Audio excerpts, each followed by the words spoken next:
오늘도 하나님께서 주신 은혜가 우리 모든 성도들에게 충만하기를 간절히 소망합니다.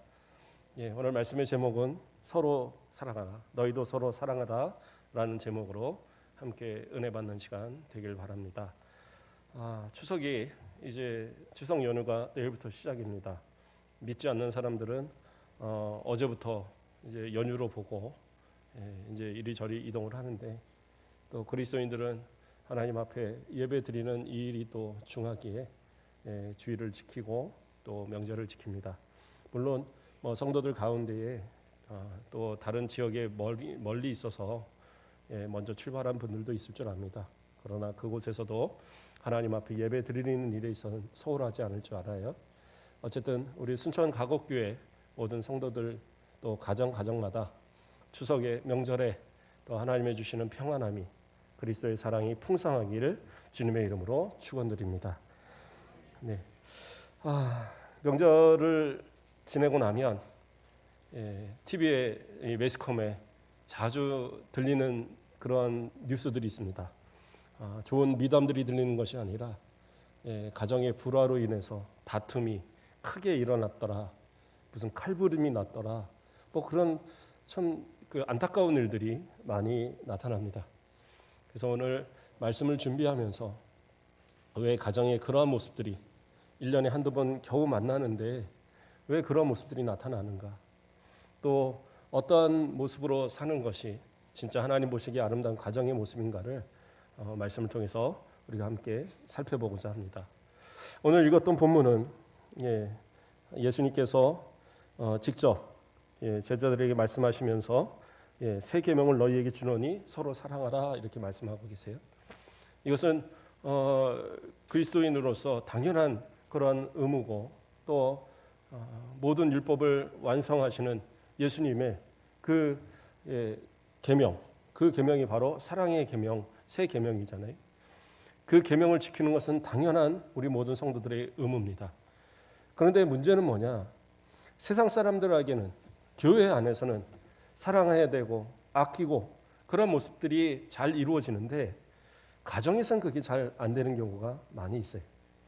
특별히 지금 이렇게 어린 자녀를 둔 이런 가정이 아니라 이제 이미 장성해서 분가를 시키고, 그리고 이제 그런 어떤 각각의 가정들을 다 꾸민 이런 가정들이 모였을 때는 또 그것이 잘 안 이루어지는 그런 경우들이 참 많이 있습니다.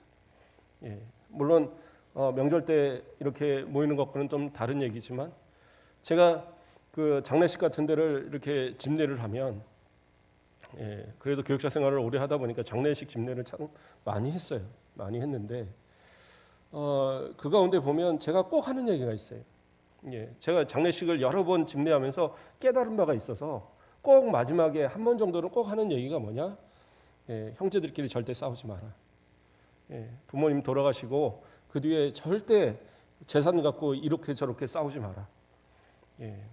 큰 형이 또 부모를 모셨으면 그만큼 더 가져도 괜찮다. 동생이 부족해서 항상 좀 못 살고 그러면 동생한테 더 줘도 괜찮다. 서로가 서로 부족한 사람들을 더 채워주고 또 양보하고 그러면서 절대 싸우지 마라. 제가 꼭 그렇게 당부를 합니다. 왜냐하면 열이면 아홉이 싸워요. 그 얼마 재산 안 되는 거 가지고도, 집 한 채 가지고도, 땅 몇 평 갖고도 그거 갖고 싸움을 하더라고요. 그렇게 부탁을 했는데도 또 들려오는 소식을 보면 또 다투더라, 이런 얘기가 들려옵니다. 참 그게 안타까워서 항상 제가 부탁을 하는데, 하물며 이 살아있는 어떤 부모님 밑에서 이렇게 함께 모이는데 행복하게 즐겁게만 살아야 되는데 그것이 안 되는 가정도 참 많이 있더라는 거예요. 그 원인이 뭘까? 왜 그럴까요? 그런 원인의 가장 큰 이유는 뭐냐? 너무 잘 알고 또 알기에 너무 기대하는 것이 많아서 그래요. 어쩌면 모르는 사람이라면 다툴 이유도 아니에요. 모르는 사람이라면 그냥 그렇구나 하고 넘어갈 일인데, 가족이기 때문에, 내 자녀이기 때문에, 내 부모이기 때문에, 내 형제이기 때문에 그래서 더 서운하고, 그래서 더 마음 가운데 이게 풀어지지 않는 그런 경우도 상당히 많다라는 겁니다. 그래서 오늘 말씀을 우리가 나누는 가운데에 혹시라도 내 마음 가운데, 혹시라도 우리 가족 가운데에 그런 어떤 서운함, 그러한 다툼, 그러한 어떤 마음의 응어리가 남아 있다면 이것을 좀 해소하고 진짜 아름다운 가정, 하나님 보시기에 화목한, 너희도 서로 사랑하라 말씀하신 이 말씀이 우리 가운데 이루어지는 그러한 가정이 되기를 간절히 소망드립니다. 어떠한 기대를 보통 하실까요? 각 가정에 보면 부모는 자식들한테 그런 기대를 할 겁니다. 내가 이제까지 얼마나 헌신을 많이 했는데, 내가 얼마나 사랑을 많이 쏟아부었는데, 그렇죠? 얼마나 많은 것을 베풀어 왔는데 왜 나에게 돌아오는 것이 적은가라는 그런 생각을 가질 수도 있어요. 물론 다 그렇지는 않겠지만, 그러나 그런 부분들이 분명히 있잖아요. 옆집에 가정에는 뭐를 어떻게 했다더라, 이런 거 있잖아요. 옆집에 어디 보일러 놨다더라, 옛날에 그런 광고도 있었던 것처럼 좀 상대적인 것도 있고, 그러면서 서운함이 들 수도 있어요. 내가 정말 먹을 거, 입을 거 다 못 먹고 못 입으면서 그렇게까지 했는데 자녀들이 나를 대하는 것이 서운하면 서운할 수 있습니다. 근데 그것이 그냥 마음으로 끝나는 것이 아니라 그것이 막 쌓여지면 어느 순간 분출이 하게 되는. 그러면 자녀들은 또 어때요? 자녀들은 또 상대적인 겁니다. 부모가 나에게 해준 게 뭐 있다고. 참 해서는 안 되는 얘기지만 그런 경우도 참 많이 있어요. 자기가 노력해서 자기 수고 갖고 다 이만큼 이룬 것 같은데 부모가 나에게 해준 게 뭐 있다고 그렇게 원하는가? 이런 이제 것들. 또 때로는 지금 아직도 건재하신 부모님한테 왜 재산을 나에게 좀 나눠주지 않느냐? 이것을 가지고 또 서운해하는 경우도 있어요. 그 조금만 도와주면 내 사업이 잘 될 것 같은데, 조금만 도와주면 내가 좀 더 잘 풀릴 것 같은데, 조금만 도와주면 집 한 채 준비하는 거 그거 넉넉하게 할 수 있을 것 같은데, 그런데 그런 서운함과 기대감이 부모에게 또 원망의 마음으로 나타날 수도 있고, 형제들도 마찬가지입니다. 형제들이 다투는 이유는 다른 게 없어요. 서로 가운데 어느 한쪽이 기울었을 때 그때 많이 나타납니다. 형이라고, 큰오빠라고 항상 모든 걸 다 쏟아부어서 잘 키웠어요. 그래서 큰오빠는 서울대 가고 가고 다 했는데, 동생이라고 정말 어리다고 너희는 그냥 대충 커라, 거의 그런 식으로 대접받았다고 본인들이 그렇게 생각하는 거죠. 그러나 부모는 그렇게 생각한 것이 아닌데 자녀들이 그렇게 느끼는 겁니다. 그래서 항상 서운함을 가지고, 또 그런데 큰 자식들은 또 큰 자식대로 또 서운함이 있어요. 뭐예요? 항상 그런 중압감이 있거든요. 뭐라 그래도 네가 책임져야 된다. 네 책임이다. 네 책임이다. 그러니까 항상 매를 맞아도 두 배로 맞고, 그런 나름대로의 그런 이 아픔이나 그런 것들이 있어요. 그걸 가지고 서로 이야기하다 보면 싸움이 나는 거예요. 형제들도. 오빠가 더 많이 받았으니까 이제 부모님 오빠가 책임져. 형이 책임져. 또 형들은 야 나도 특별히 받은 거 없어. 다 똑같이 해야지. 요즘 같으면은 집에서도 안 모시는데 요양원 같은데 이렇게 보내드리려면 그냥 보냅니까? 다 돈이 들어가죠. 아무리 적어도 한 5, 60만 원 이상, 7, 80만 원 이상 들어가는데 그거 갖고 어떻게 서로 낼 것인가? 어느 가정에서 혼자 다 감당하기는 어려우니까 또 형이 더 내라, 동생이 더 내라, 그런 이제 모습. 그러면 부유하고 잘 사는 집들은 안 그러냐? 그런 것도 아니더라고요. 예전에 들어보니까 어떤 강남에서 학부모들이 모여서 이야기를 하는데 한 그 가정에서 한 어머니가, 학부모 어머니가 얘기를 하더라는 거예요. 나는 우리 어머니 아버지는 난 안 모실 거야. 나중에 난 안 모실 거야 그러더래요. 그래서 왜 그러냐니까 큰형네는 큰형님네는 재산 많이 미리 주셔갖고 100평짜리 집에 살고 있는데 자기는 50평짜리 집밖에 못 받아서 그래서 나는 안 모시겠다 이러더라는 거예요. 강남에 50평이면 지금 몇십억이 되는 그런 집입니다. 그런데도 내가 적게 받았다. 이게 상대적인 거라서 좀 그런 것 같아요. 그런 어떤 서운함, 기대감, 이게 충족이 되지 않을 때 그때 다툼이 일어나는 거예요. 그러나 그러한 모습들이 과연 하나님 보시기에 올바른 모습이냐? 그건 아니라는 거죠. 로마서 12장 10절 말씀을 보면 형제를 사랑하며 서로 우애하며 존경하기를 서로 먼저 하며 이렇게 나옵니다. 물론 여기서의 형제는 그리스도 안의 형제, 교회 안의 성도들을 의미하는 말이 더 강하지만 그러나 그 형제라는 단어 자체가 친형제를 얘기하는 거예요. 거기에서 따온 단어입니다. 그렇기 때문에 그리스도인들은 어떻게 해요? 친형제 혹은 친가족 안에서는 이것이 먼저 이루어져야 되는 내용인 거예요. 그것이 다시 한번 읽어드립니다. 뭐라고 그래요? 형제를 사랑하며 서로 우애하며 존경하기를 서로 먼저 하라. 중요한 건 뭐예요? 먼저 사랑하고 먼저 우애하고 먼저 존경하고 그러한 모습 가지라는 거예요. 왜요? 그게 그리스도인들이니까. 우리는 세상의 부모를 아버지 어머니라고 말하지만 그러나 우리는 저 하늘에 계신 하나님 아버지를 아버지라 부르는 사람들이잖아요. 내 부모가 내게 많은 것을 해주지 못했을지 몰라도 하나님께서는 그 부족한 것 이상으로 나에게 채워주신 하나님이시잖아요. 그 하나님께서 채워주셨고 그 하나님이 나의 아버지 되신다는 걸 믿는다고 한다면 그렇죠. 육신적으로 내가 조금 모자르게 받았다. 내가 조금 부족하다고 그래서 부모에게 원망하거나 불평할 이유가 없다라는 거죠.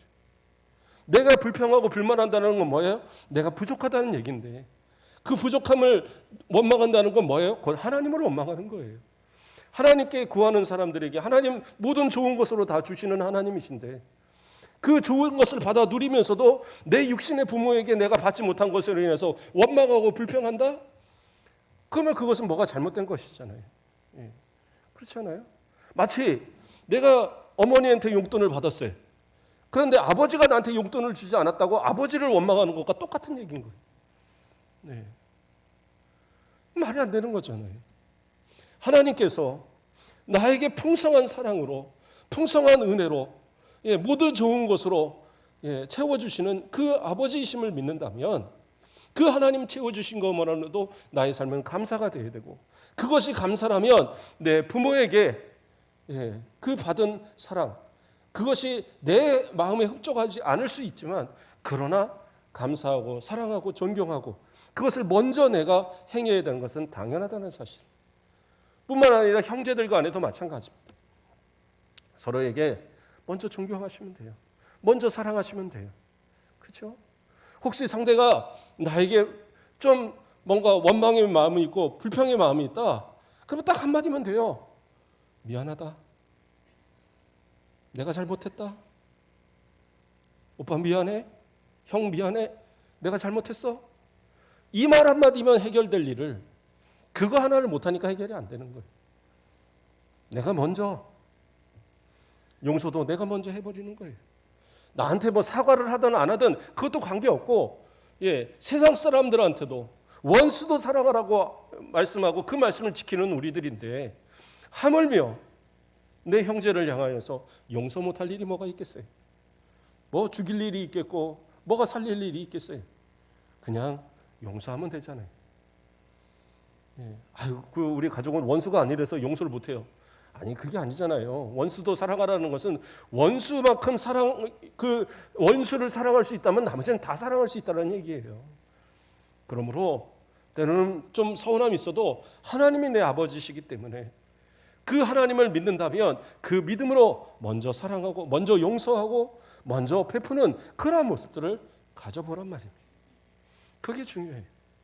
무슨 같이 뭐 형제들 모였는데 모여서 올해는 뭐 자 3만 원 아니 10만 원 서로 내. 너는 왜 맨날 안 내? 이런 거 갖고 싸우지 마세요. 형제들과 서로 모자르는 가족들이 있잖아요. 그냥 못 내면 못 내는가 보다도 넘어가시고 내가 좀 더 내면 되는 거고 그렇지 않겠어요? 저도 가족들 모임 이렇게 뭐 해서 하고 하면 뭐 제가 다 사거나 그러진 않는데 할 수 있으면 제가 살려고 또 합니다. 목사님이 무슨 돈이 있겠어요? 비싼 음식 아니더라도 싼 거라도 제가 그냥 살려고도 해요. 왜요? 그거 갖고 서로 괜히 뭐 누가 내내 이럴 필요는 없잖아요. 1년에 한 번 모이면 많이 모이는 거고 2번 모이면 많이 모이는 건데 굳이 그럴 필요 없잖아요. 내가 그거 가지고 조금 덜 먹으면 되는 거고 조금 덜 쓰면 되는 건데 그걸 굳이 아까워할 필요 없잖아요. 내가 몇 번 내면 어느 순간 다른 사람도 내게 돼 있어요. 그렇지 않겠어요? 제가 집안 모임에서도 몇 번을 어른들을 모였을 때 냈더니 어느 날 내가 계산하려고 갔더니 저희 작은아버지가 먼저 가서 계산을 해버리셨더라고요. 제가 또 계산할까 봐. 네가 목사가 무슨 돈 있다고 맨날 계산하냐. 내가 한다. 그리고 이제 먼저 가서 몰래 해버리셨더라고요. 그러니까 얼마나 보기 좋아요, 서로가. 그거 뭐 다 먹어봐야 한 돈 10만 원도 안 되는데 그거 뭐 그게 아까워서 국밥 한 그릇 그 무슨 탕 한 그릇이 뭐가 아까워서 그러겠어요. 서로 내내 못 내내 그럴 필요도 없어요. 정말 뭐 제가 부족해서 그러면 좀 모아서라도 한번 모아보는 거죠. 명절하면 내가 내봐야지 이런 마음으로라도 하나님 앞에 감사로 예물을 드리고 하나님 앞에 11조하고 하나님 앞에 여러 가지 제목으로 예물을 드리는 그런 우리 성도들인데 하물며 육신의 형제들에게 육신의 부모에게 그 한 끼 대접하는 거 이게 뭐가 그렇게 아깝겠어요. 그런 마음 가지면 화평할 수밖에 없죠. 서로가 사랑하고 서로 그 안에서 하나님의 주시는 은혜를 누릴 수밖에 없다는 거죠. 또한 형제들의 사랑에 어느 정도의 책임은 부모에게도 분명히 있습니다. 부모가 사랑을 듬뿍 준 자녀들은요 사랑하게 돼 있어요. 근데 부모가 이렇게 편애하면 그때 형제들 가운데도 다툼이 일어나요. 그래서 부모님들도 조심하셔야 돼요.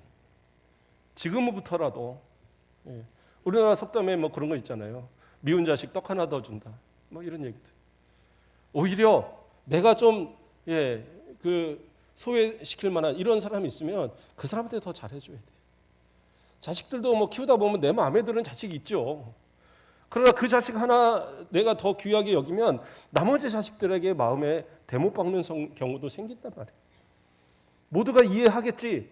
아니요. 큰 자식 잘 해놓으면 큰 자식이 동생들 다 책임지겠지? 여리면 아우 책임 안 지더라고요. 저도 제 동생 책임 안 지거든요. 다 그런 거예요. 그렇지 않겠습니까? 잘해줘봐야 얼마나 잘해주겠고 버는 게 뻔한데 동생들을 챙겨봐야 얼마나 챙기겠어요.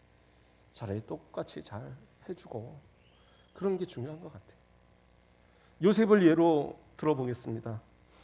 창세기 43장 27절 말씀을 보면 요셉이 그들의 안부를 물으며 이르되 너희 아버지 너희가 말하던 그 노인이 안녕하시냐 아직도 생존해 계시냐. 이게 무슨 얘기냐면 요셉이 팔려갔잖아요. 종으로 팔려가서 그리고 종살이 하다가 그리고 감옥까지 들어갔다. 그러다 총리가 됐어요. 총리가 돼서 또 그 7년 풍년과 7년 흉년이 이렇게 되어질 때에 그 흉년의 때에 곡식을 구하러 형들이 온 겁니다. 근데 형들이 왔는데 형들한테 물어보는 거예요. 아버지가 잘 계시냐? 아버지가 건강하시냐? 생존해 계시냐? 이게 지금 두 번째 만날 때의 이야기거든요.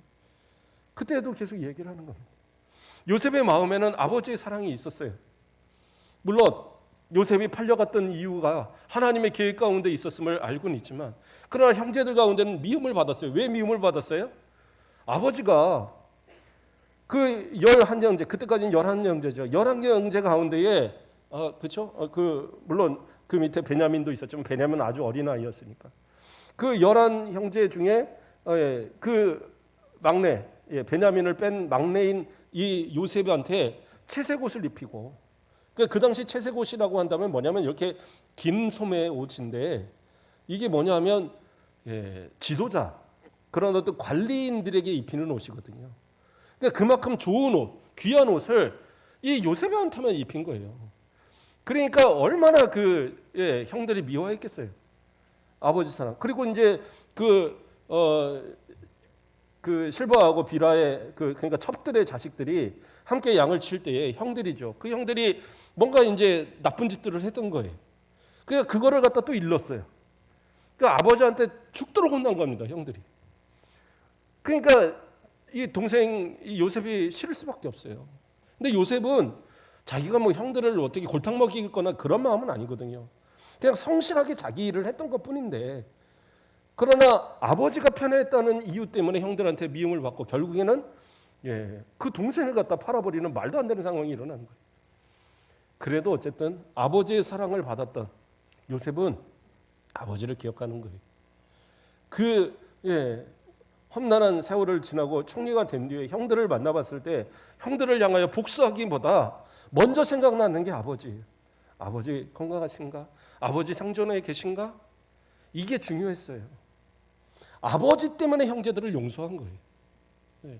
물론 하나님이 그렇게 역사하셨습니다라고 스스로는 고백하지만 아버지 때문에, 아버지가 살아계시고 아버지가 가슴 아파할까 봐 자기가 그 아들 하나 잃어버렸다 찾은 것도 마음 아팠을 텐데 그 형제들이 다 혹시라도 내가 복수해서 그렇게 문제가 되면 안 되지. 그래서 용서한 거예요. 그런데 형들은 어떻게 했어요? 마음의 한켠에 항상 그게 남아있는 거예요. 아버지가 살아계실 동안 우리를 이렇게 선대하지만 혹시 아버지 돌아가시면 우리한테 복수하지 않을까? 항상 이 생각이. 그래서 창세기 50장으로 넘어가서 그 50장에 보면 어떤 사건이 나타납니까?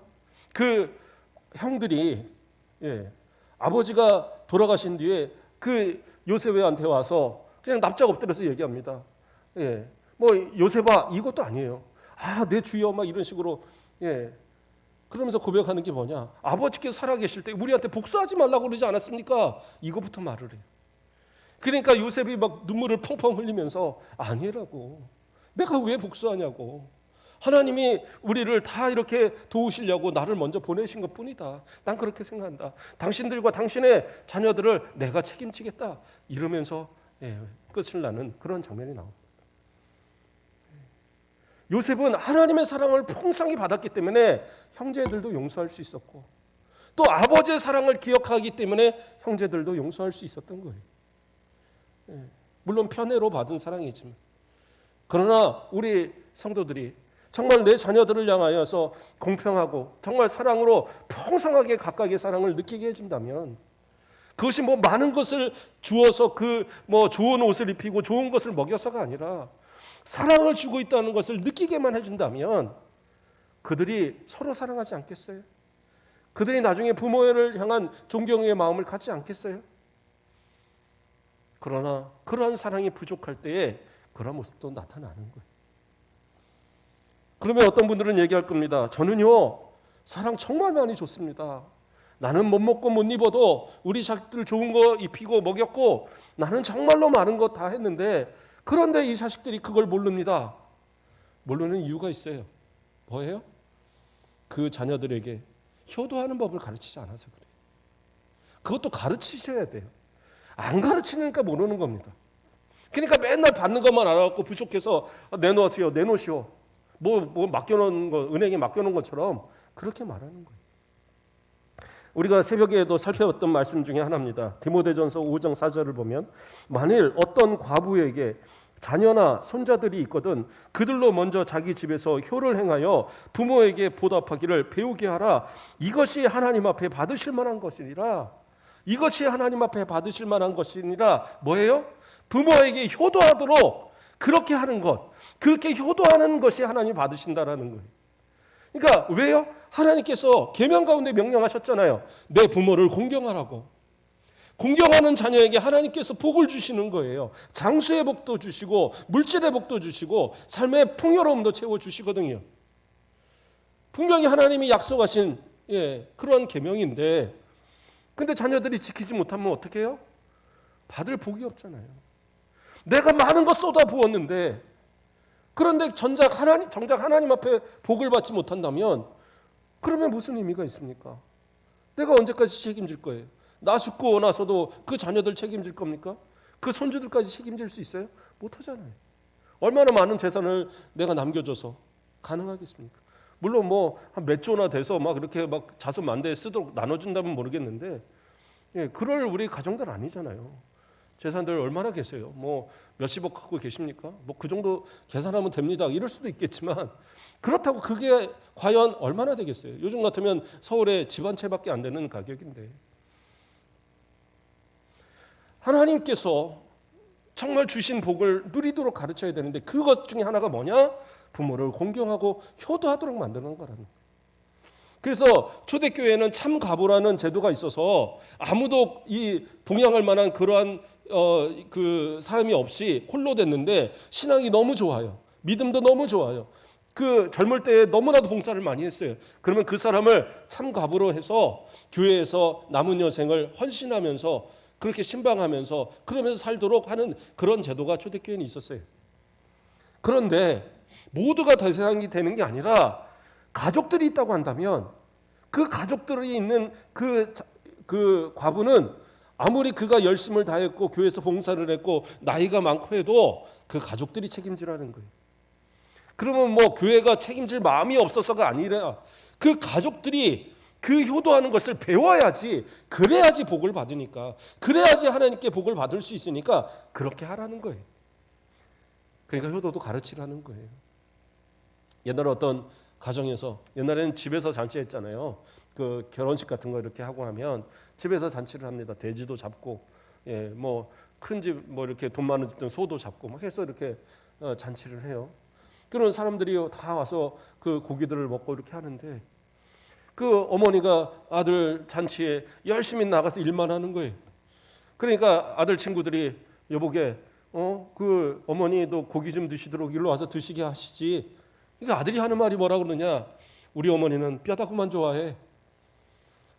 뼈다구만 좋아해. 그렇게 얘기를 하는 거예요. 그러니까 왜 그러냐?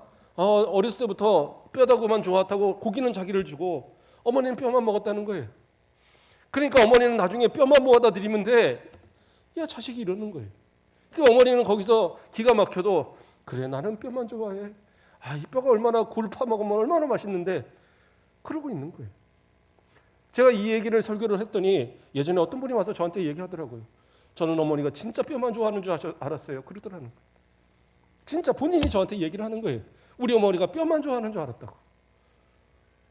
누가 그렇겠어요. 다 고기 좋아하지. 그게 부모의 모습인데 부모가 그렇게 하면 자식이 아느냐? 몰라요.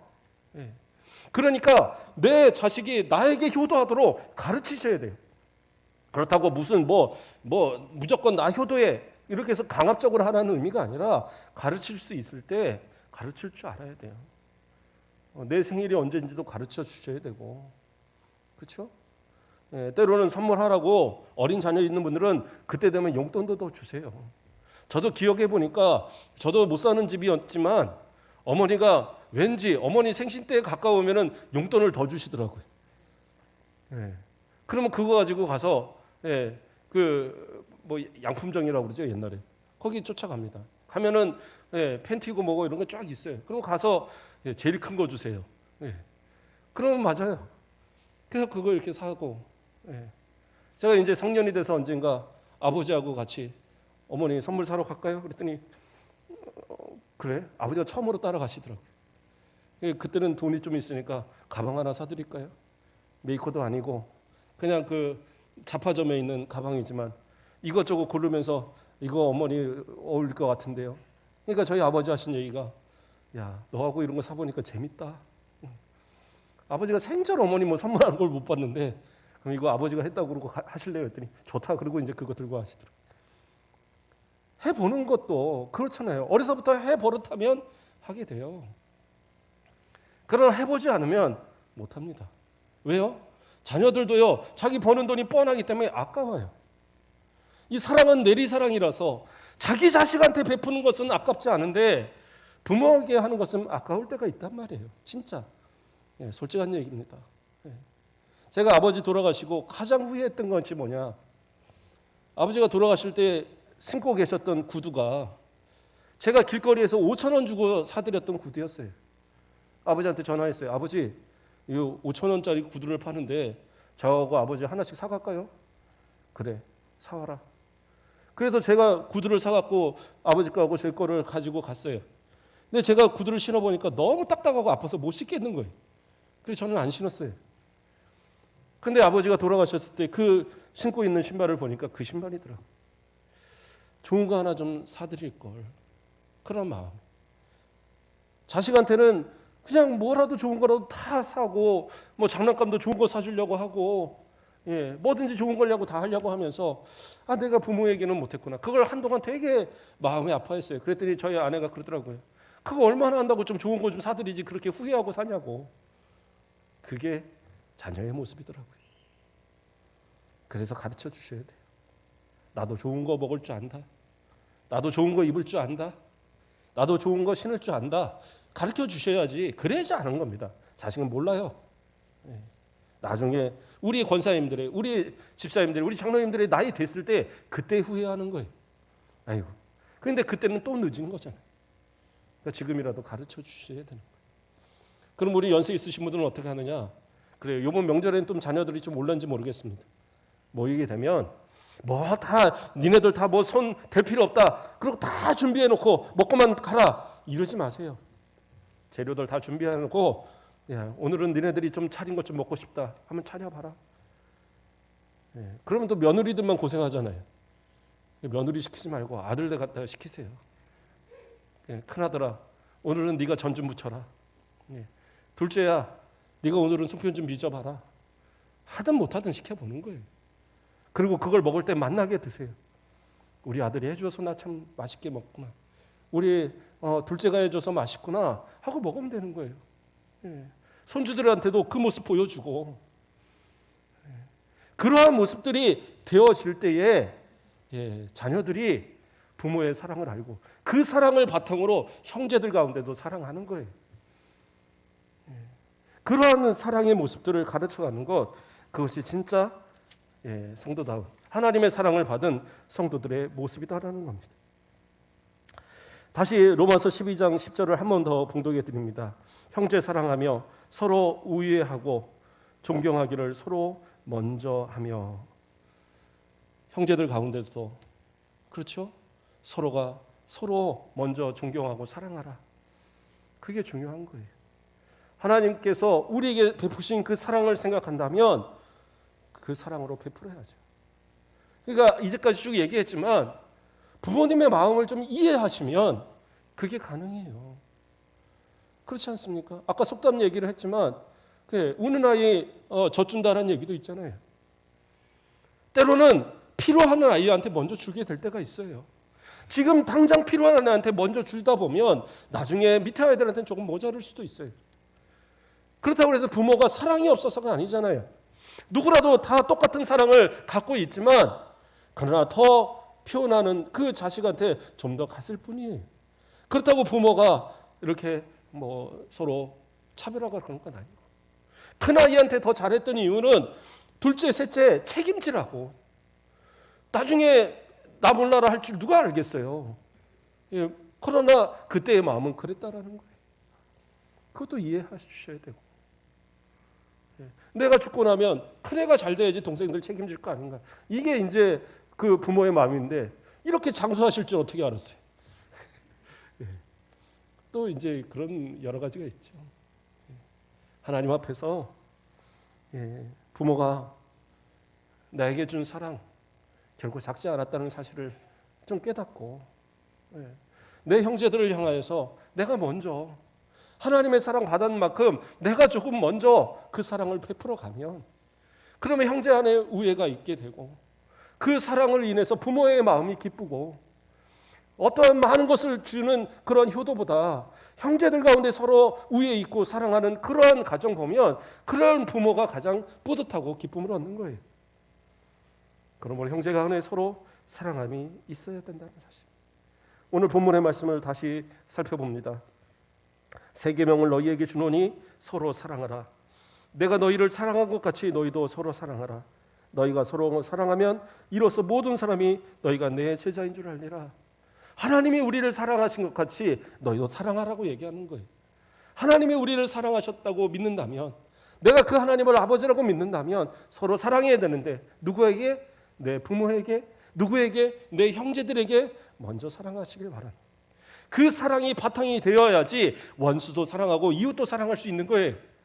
내 가족, 내 친지도 사랑하지 못하면서, 내 형제도 사랑하지 못하면서, 내 부모도 사랑하지 못하면서, 그러면서 내 원수를 사랑하니 뭐 누구를 사랑하니 말도 안 되는 얘기죠. 목회자도 마찬가지고. 이 여기서 설교하면서 그러면서 나는 막 미워갖고 누구는 이제 막 그러면 그것도 다 거짓말이에요. 사랑하고 아끼고. 그래서 내 가족이 나의 사랑을 알고 내 가족이 나를 통해서 하나님의 사랑을, 그리스도의 사랑을 깨닫게 된다면 그것이 진짜 가장 복된 가정의 모습이다라는 사실이. 올 추석 그래요. 얼마나 모일 수 있을는지 잘 모르겠습니다. 그러나 오랜만에 만나는 우리 가족들 정말 서로 다투지 마시고 할 수 있으면 좋은 기억들, 오랜만에 만난 기억들 정말 사랑으로 서로가 그 마음 가운데 감사와 기쁨이 있는, 그리고 부모의 마음이 흡족해야 되어지고 형제들의 마음이 서로 기쁨으로 넘치는 그러한 가족 되기를 간절히 축원드립니다. 혹시라도 홀로 된 가정들, 아무도 없고 나 혼자인데 오늘 목사님은 또 이런 가족 얘기하시는구나. 그래서 제가 5월이나 이럴 때 또 이런 명절 때 설교하기가 참 부담이 있어요. 어떤 분들은 나 홀로인데, 그래서 어떤 분들은 진짜 5월달 되면 교회를 안 나오시더라고요. 난 왜 안 나오나 했어요. 가족 얘기하니까 그것 때문에 힘들어서. 그러나 걱정 마십시오. 시편 68.5절 말씀을, 시편 68편 5절 말씀을 보면 그 거룩한 처소에 계신 하나님은 고아의 아버지시며 과부의 재판장이시라 이야기하고 계세요. 홀로 된 자, 아버지 하나님께서 가족이셔요. 그 하나님께서 모든 걸 책임지시고 그 마음을 위로하여 주시고, 육신의 가족은 함께하지 못할지라도 하나님께서 친히 우리에게 평안과 사랑을 주시기 때문에 그 사랑을 듬뿍 받아 누리고 오히려 하나님의 은혜로, 하나님의 사랑으로 더 풍요로운 또 명절을 보내시는 우리 모든 성도들 되길 주님의 이름으로 간절히 축복드립니다. 기도하겠습니다.